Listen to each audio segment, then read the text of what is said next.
So if you feel that you have a boring voice and that people switch off when you speak, and this can be an issue for lots and lots of people, then firstly, don't worry, there is a way out of this quagmire of feeling slightly boring.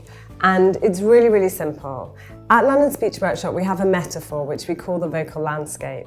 And this idea of it's creating, when you speak, you're creating a landscape with your voice.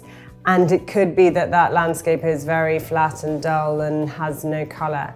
And if we create a landscape that is very flat and dull, then people won't want to listen to it. It's really simple. So what we want to do is create an interesting vocal landscape that has texture and depth and dimension and colour and things in it that people can grab onto.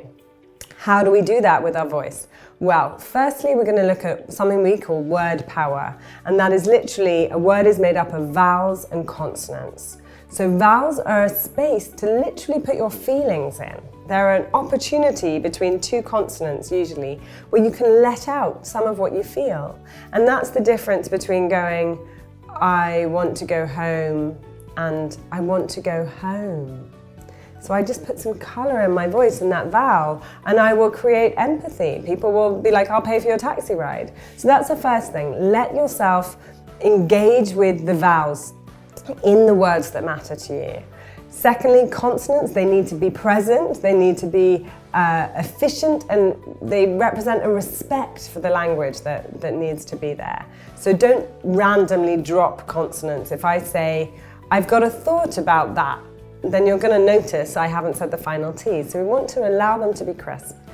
Next, we're on to how you say what you say in terms of pauses, emphasis, and intonation. So starting with emphasis, use that concept of word power to really land the words, to engage with them and give them energy.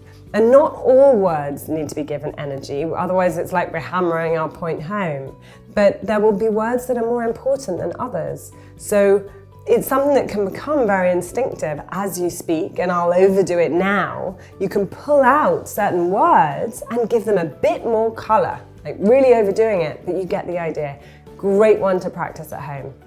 Next, pauses. If we talk too fast and don't stop talking and put everything at the same tone like I'm doing now, then people just drop off the mat. We can't keep up. So it's important to allow a kind of uniting or phrasing, like within music, of your speech.